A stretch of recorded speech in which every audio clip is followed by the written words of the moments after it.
Welcome to the Heart's Haven. Let the story begin. A poor girl begs a millionaire not to enter. 2 minutes later. "Please, don't go in, sir." The words were barely louder than the wind. They didn't belong in a place like this, not outside a polished glass building glowing with golden lights, not beneath a velvet rope where luxury cars lined up like a silent parade of wealth. And yet, there she was, a little girl, barely 8, maybe 9, standing just off the marble steps, her fingers trembling as they reached for the sleeve of a man who looked like he had never been stopped in his life. Ethan Cole paused, not because he wanted to, but because something in the way she said it didn't sound like begging for money. It sounded like fear, real fear. Her hand tightened slightly around his coat, as if letting go meant something worse would happen. Her jacket was too thin for the cold. Her shoes were worn down at the edges. But it wasn't her appearance that made Ethan stop breathing for half a second. It was her eyes, wide, urgent, certain. "Don't go in," she whispered again, shaking her head like she was trying to stop something invisible from happening. Behind them, the doors opened automatically with a soft hum. Warm light spilled out onto the steps. Laughter echoed faintly from inside, glasses clinking, voices smooth and confident. The kind of world Ethan knew by heart, the kind of world he controlled. He glanced down at her hand on his sleeve, then back at the entrance. For a brief moment, something unfamiliar flickered in his chest. Not concern, not quite curiosity, something quieter, a hesitation, but it didn't last. "Kid," he said gently, loosening her grip, "you shouldn't be out here alone." Her fingers slipped away, just like that. And yet, she didn't step back. "If you go in," she said, her voice trembling now, "you won't come out the same." Ethan almost smiled at that, not out of kindness, but disbelief. He had heard every kind of pitch, every kind of story. People wanted his attention, his money, his time. But this was different. And still, he turned. Because men like Ethan Cole didn't change direction over whispers. He stepped past her. The warmth of the building swallowed him whole. The doors closed behind him with a quiet final click, sealing off the cold, the wind, and the girl. Inside, everything was exactly as it should be. Soft lighting, elegant music, familiar faces. Perfect. But as Ethan adjusted his cuff and took his first step forward, something felt off. Not wrong, just out of place. Like a note in a song that didn't belong. He slowed. 2 minutes later, he would understand why she had tried to stop him. And by then, it would already be too late. The music inside the ballroom floated like nothing in the world could ever go wrong. Soft piano notes, gentle laughter, crystal glasses catching the light as servers moved quietly between clusters of well-dressed guests. Everything was polished, controlled, predictable, exactly how Ethan Cole liked it. He stepped further in, adjusting his jacket as a familiar voice greeted him from across the room. A handshake here, a nod there. Conversations about investments, partnerships, expansion. The language of power. The rhythm of people who never had to look over their shoulder. And yet, that feeling followed him. Subtle, persistent, like a whisper he could not quite hear. Ethan slowed near the center of the room, scanning the space without meaning to.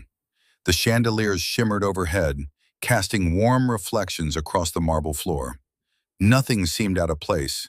No raised voices, no tension, no reason to hesitate.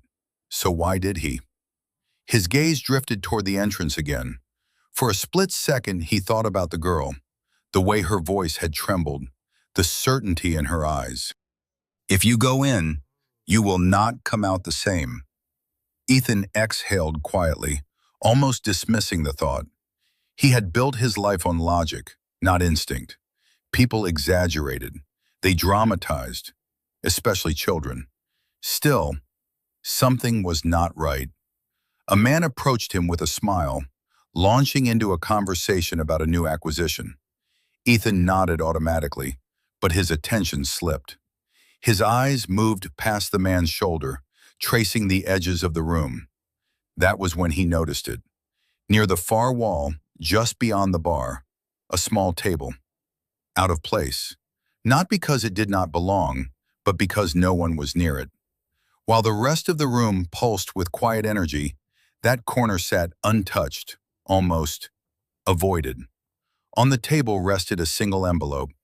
No decoration, no label visible from this distance. Just waiting. Ethan frowned slightly. "Excuse me," he said, stepping away before the conversation could continue. He did not rush. He never rushed. But his pace carried a quiet urgency now, each step echoing just a little louder in his mind. As he moved closer, the surrounding noise seemed to soften, like the room itself was holding its breath. The envelope came into clearer view. His name was written across the front. Ethan Cole. No title, no company name, just his name. Clean, deliberate. He stopped a few feet away. A strange stillness settled over him. He had not announced his arrival tonight. The guest list had been private, carefully controlled. And yet, someone had prepared this for him. His fingers hovered slightly at his side, not reaching yet. For the first time in a long time, Ethan hesitated without understanding why. Behind him, the music continued. The conversations flowed. But here, in this small pocket of silence, everything felt different. And suddenly, the girl's voice did not sound so distant anymore. "Please, don't go in." Ethan swallowed quietly. Then slowly, he reached for the envelope. Ethan's fingers closed around the envelope, and for a brief moment he did not move. The paper felt heavier than it should have. Not physically, but in a way he could not explain. Around him the room continued untouched. A soft laugh rose from the bar. Glass met glass in a quiet toast. Someone nearby mentioned numbers, percentages, future projections. The world he knew carried on as if nothing had shifted. But something had. He slid a finger under the seal and opened it carefully. Inside was a single sheet of paper. No letterhead, no logo, just words, typed, precise. Ethan unfolded it slowly, his eyes scanning the first line. And then, he stopped. His breath did not leave his chest. The music, the voices, the soft hum of the room, all of it seemed to pull back, like the world had stepped away to give those words space. The message was short. Too short. It did not explain itself. It did not threaten. It did not ask for anything. It simply stated something that made no sense, and yet felt impossible to ignore. Ethan read it again, then a third time. A subtle shift moved through his expression, almost invisible to anyone else. But inside, something had begun to unravel. He lowered the paper slightly, his eyes drifting across the room again. Now he saw it, not clearly, not all at once, but in fragments. The way two men near the far corner stopped talking when his gaze passed over them. The way a woman by the window adjusted her posture just a little too quickly. The way the staff seemed careful, almost rehearsed. This was not how these events usually felt. There was always a rhythm to gatherings like this, a natural flow. This felt arranged. Ethan folded the paper slowly, his mind catching up to something his instincts had already noticed. "If you go in, you will not come out the same." The girl's voice returned, clearer now, not distant, not dismissible, real. He turned toward the entrance. For the first time since he had stepped inside, he thought about leaving. But just as quickly, another thought followed. Why him? Why this message? And how did that girl know? His grip tightened slightly around the envelope. This was no longer about curiosity. This was about understanding. Ethan took a step back, creating distance between himself and the center of the room. His movements remained calm, controlled. No sudden gestures, no attention drawn. But his awareness had sharpened. Every detail mattered now, every glance, every silence. Near the bar, one of the men he had noticed earlier shifted again, this time turning his body slightly away. Not enough to seem obvious, but enough to confirm something Ethan could not yet fully name. Avoidance. Ethan's jaw tightened. He had spent years reading rooms, reading people, reading the smallest changes in behavior that revealed the truth behind polished words. And this room was hiding something. The paper in his hand felt like a key or a warning. He slipped it into his inside pocket, his mind already moving ahead, connecting pieces that did not quite fit yet. Then he did something he had not planned to do when he walked in. He turned and began walking back toward the entrance, not running, not rushing, but with purpose, because now he was no longer sure he was supposed to be here. And somewhere outside, in the cold, stood a little girl who had tried to stop him. This time, he was going to listen. The doors slid open with a soft, mechanical whisper, and the cold air rushed back in like a forgotten truth. Ethan stepped outside. For a moment, the warmth behind him clung to his coat, as if trying to pull him back inside. But he kept walking, down the marble steps, past the velvet rope, past the quiet line of waiting cars. His eyes searched immediately. Left, right, the sidewalk, the edge of the street. She was gone. Ethan stopped. A faint tension tightened in his chest, sharper now than before. The space where she had been standing felt strangely empty, like something important had just slipped out of reach. He turned slightly, scanning farther this time. And then, there, across the street, near a dim streetlight that flickered every few seconds, the small figure stood half-hidden beside a metal bus stop bench. The same thin jacket, the same stillness, watching, waiting. Ethan crossed without thinking, his steps quicker now, his focus narrowing with each passing second. "Hey!" he called out, his voice steady but lower than usual. "Wait!" The girl did not run, but she did not move toward him either. She just stood there, her hands pressed together as if holding on to something invisible. Ethan slowed as he approached, careful not to startle her. Up close, the details were clearer. Her cheeks were pale from the cold, a faint smudge of dirt along one sleeve, but her eyes, still the same, alert, certain. "You said I should not go in," Ethan said, his tone quieter now. "Why?" She hesitated, not out of fear, but as if choosing her words mattered. "I thought you would not listen," she said softly. Ethan let out a small breath, almost a humorless laugh. "I didn't." A flicker of something crossed her face, not surprise, not disappointment, just recognition, like she had expected that answer. He reached into his coat and pulled out the folded paper, holding it loosely between his fingers. "Someone left this for me inside," he said. "Did you know about this?" Her eyes dropped to the envelope for a brief second, then back to him. A small nod. That was all. Ethan's expression shifted, sharper now. "How?" She glanced over her shoulder toward the building, then back again. "My brother told me," she said. The words landed quietly, but they changed everything. Ethan frowned slightly. "Your brother?" She nodded again, this time slower. "He used to work there," she continued, her voice steady but soft. "Not inside like them, but close enough to see things." Ethan felt that same subtle chill from earlier return, this time deeper, more defined. "What things?" he asked. The girl looked down at her hands for a moment, rubbing her fingers together as if warming them. "They invite people," she said. "Important people. People with money." Ethan did not respond. He did not interrupt. He just listened. "Then they make it look like something else," she added, "something normal. But it is not." A quiet pause stretched between them. The city moved around them. Cars passed. A distant siren echoed somewhere far away. The streetlight flickered again. Ethan's mind worked quickly, connecting her words with the tension he had felt inside, the strange behavior, the envelope. "And your brother?" he asked carefully.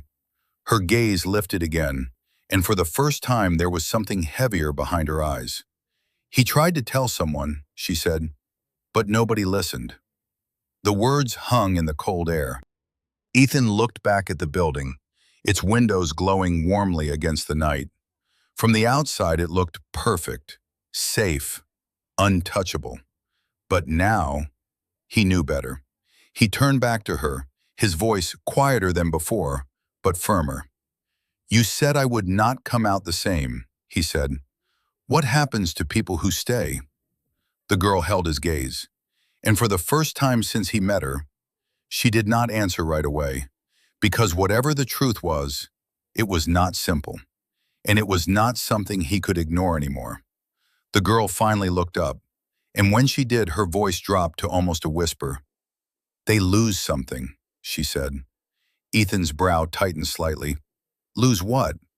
She shook her head, as if the answer was not something she could easily explain. "Not money," she added quietly. "Not things you can see."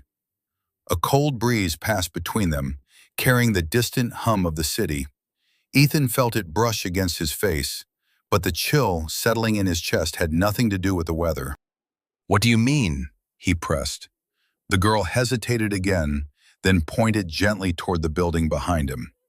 "They go in thinking it is just a meeting," she said. "Just another deal." Her eyes flickered, searching his face.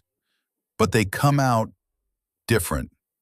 Ethan did not respond right away, because part of him already understood. Not fully, but enough. He had seen men change before. Not overnight, not dramatically, but slowly, subtly. Decisions that became colder, lines that blurred, values that shifted just enough to stop noticing. At the time, he had called it growth. Now, he was not so sure. "What happened to your brother?" Ethan asked, his voice quieter than before. The girl's fingers tightened together. "He said they test people," she answered. "Not with questions, with choices." Ethan felt his pulse steady, controlled, but sharper now. "What kind of choices?" She looked down for a moment, then back up. "The kind where you have to decide what matters more," she said. "What you will ignore, and what you will accept." The words landed slowly, but they carried weight. Ethan reached into his coat again, pulling out the folded paper. He stared at it this time, not just reading the words, but feeling them. A message that did not threaten, did not explain, just presented something, like an invitation or a test. "They wanted me to open this," he said quietly. The girl nodded once. "Yes." "And if I stayed?" Her eyes held his. "They would watch what you do next." Silence settled between them again. Ethan glanced back at the glowing building, its tall windows reflecting nothing but light and perfection. From the outside, it looked like success, like opportunity, like everything he had spent his life building. But now he saw something else. A question, not about business, not about money, about him. He exhaled slowly, folding the paper again, this time with more care. "For years," he said almost to himself, "I thought I understood how this world works." The girl did not interrupt. She just listened. "But I never asked who sets the rules," he added. The streetlight flickered above them again, casting a brief shadow across his face. Ethan looked back down at her. "You tried to stop me," he said, "not because you needed help." A small pause. "But because you knew I might." The girl's expression softened just slightly. "I just did not want you to become like them," she said. Those words stayed in the air, quiet, simple, but heavier than anything he had heard all night. Ethan straightened slightly, his decision forming not in a rush, but in clarity. Then he turned his gaze back to the building one more time. This time, he was not looking at it the same way.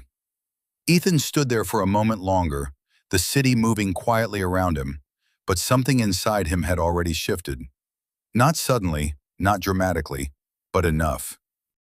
He looked down at the girl again, really looking this time, not as a distraction, not as an interruption, but as someone who had stepped into his path for a reason. "What is your name?" he asked. She hesitated as if the question caught her off guard. "Lily," she said softly. Ethan nodded once. "Ethan." She already knew that. He could see it in her eyes. "You said your brother tried to tell someone," Ethan continued. "What happened after that?" Lily glanced down at the pavement, her shoe tracing a small line along the edge of the curb. "They told him it was not his place," she said, "that people like him should not ask questions."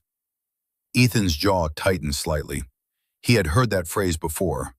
Not those exact words, but the idea. Stay in your lane. Do not look too closely. Do not disrupt the system. He turned his head toward the building again, its tall glass reflecting the city lights like a mirror that hid everything behind it. "How long has this been happening?" he asked. Lily shook her head.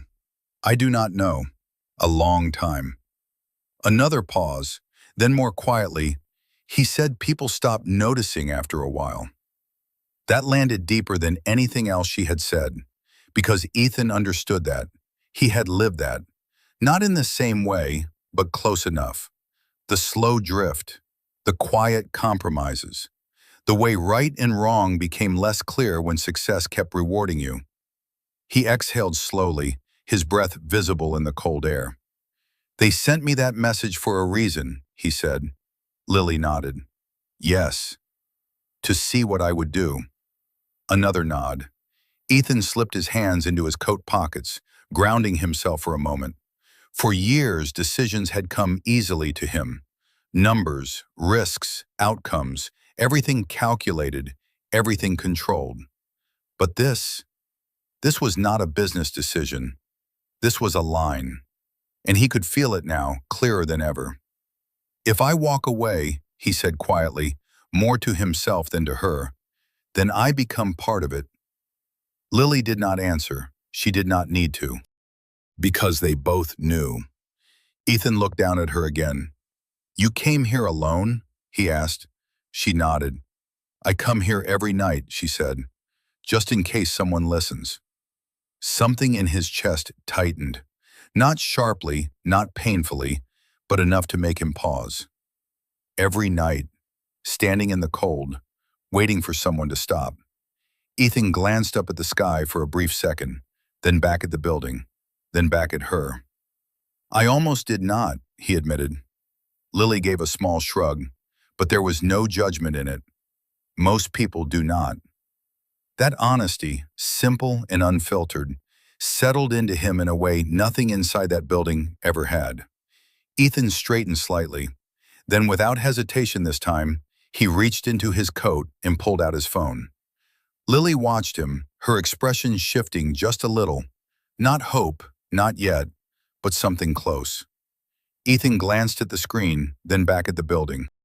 "Whatever this is," he said, his voice steady now, grounded, "it does not stay hidden anymore." The streetlight flickered again, and for the first time that night, Ethan was not reacting. He was choosing. Ethan's thumb hovered over his phone screen for a second longer. Not because he did not know what to do, but because he understood what it meant. Once he made the call, there would be no stepping back into the version of his life where things stayed simple, controlled, untouched.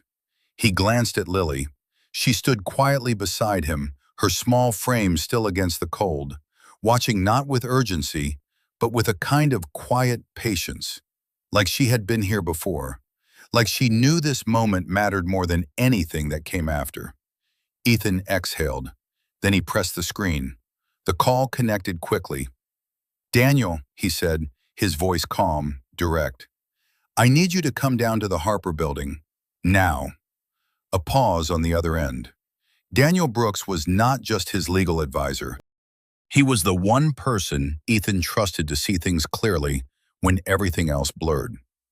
"Is something wrong?" Daniel asked. Ethan's eyes lifted to the building again. "Yes," he said simply, "and I should have seen it sooner." He ended the call before any more questions could follow. Lily shifted slightly, her gaze flickering between Ethan and the glowing windows above. "What will happen now?" she asked. Ethan slipped his phone back into his coat. "That depends on how deep this goes," he answered. A black car rolled past them slowly, headlights sweeping across the sidewalk before disappearing down the street. The night felt heavier now, not louder, just more aware. Inside the building, nothing had changed, at least not on the surface. But Ethan knew better. Systems like that did not reveal themselves easily. They relied on silence, on routine, on people choosing not to look too closely. He had been one of those people, until now. "Will they know?" Lily asked softly. Ethan looked down at her. "Yes," he said. "Not immediately, not in some dramatic way, but eventually, yes. People notice when patterns shifted, when someone stopped playing their role, and Ethan had just stepped out of his. He straightened his posture slightly, his expression settling into something firm, grounded.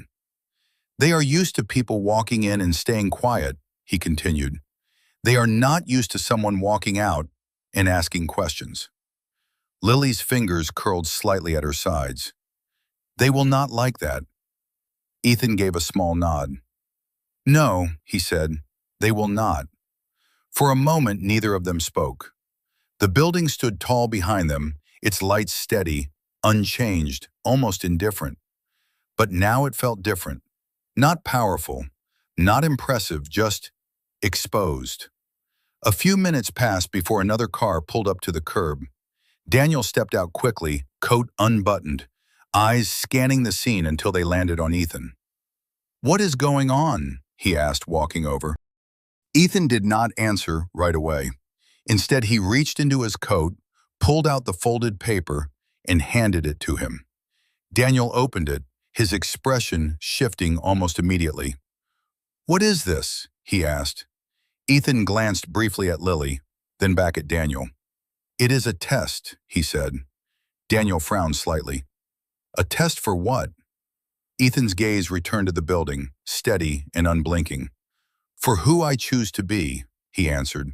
The streetlight flickered again, and somewhere behind the glass, unnoticed by most, something had already begun to shift. Daniel read the page again, slower this time. The city noise faded into the background as his eyes traced each line, his usual composure tightening just slightly at the edges. He had spent years navigating contracts, negotiations, legal gray areas that most people never even saw. But this was not written like a contract. It was written like an invitation, or a mirror.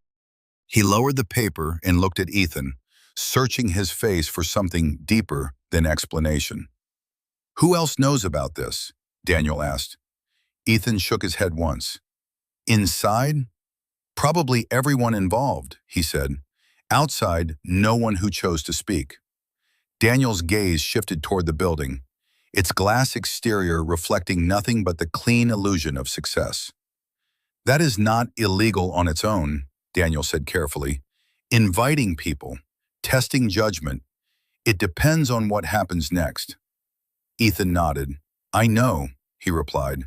"That is why they do it this way." A quiet pause settled between them, because both of them understood what that meant.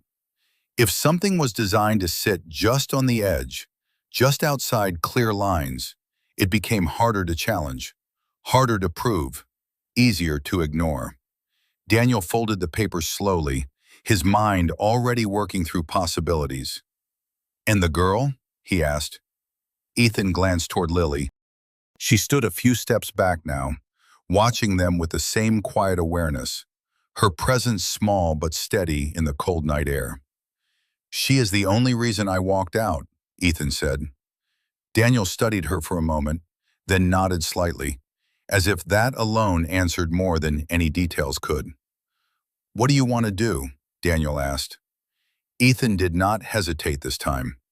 "We document everything," he said. "Every invitation, every name, every pattern." Daniel's expression sharpened. That means going back in. Ethan looked at the building again.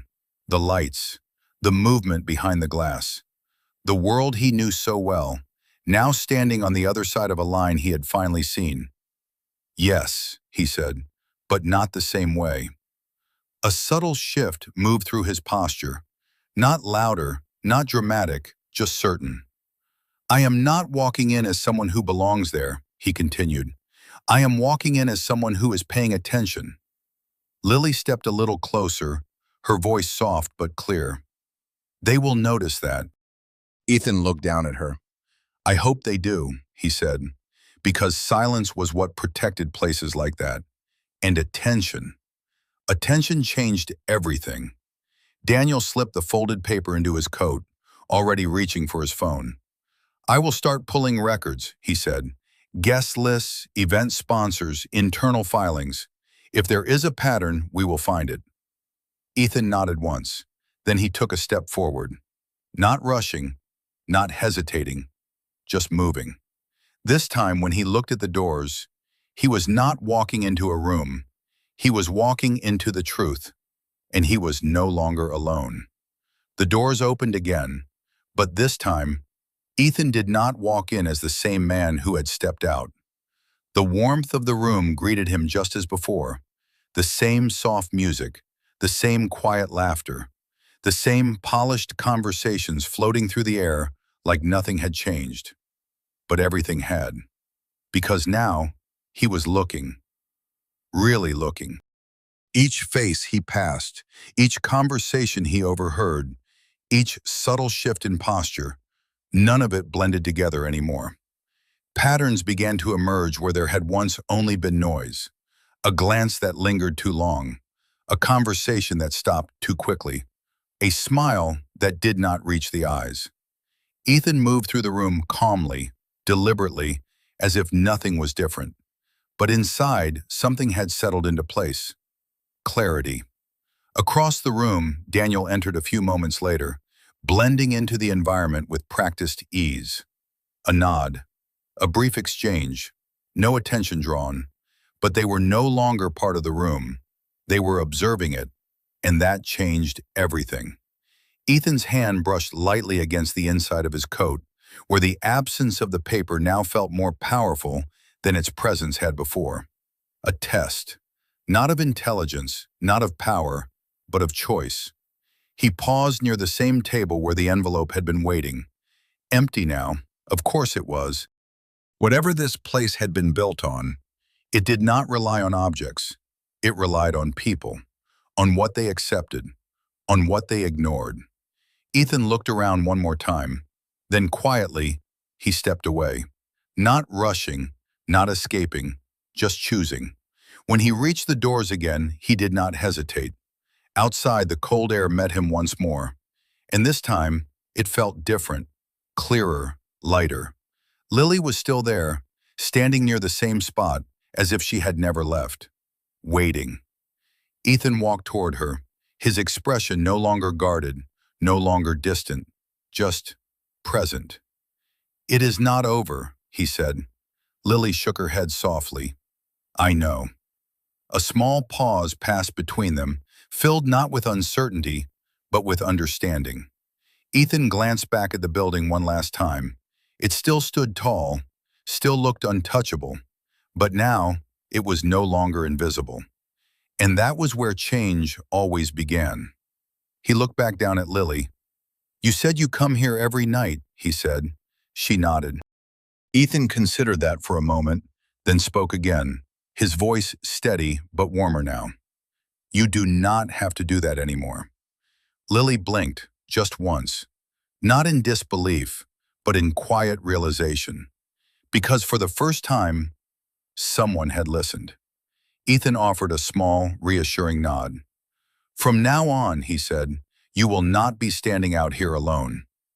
The streetlight flickered above them once more, but the moment did not. Because sometimes it is not the loudest voices that change a life. It is the quiet ones, the ones that whisper and wait for someone to stop.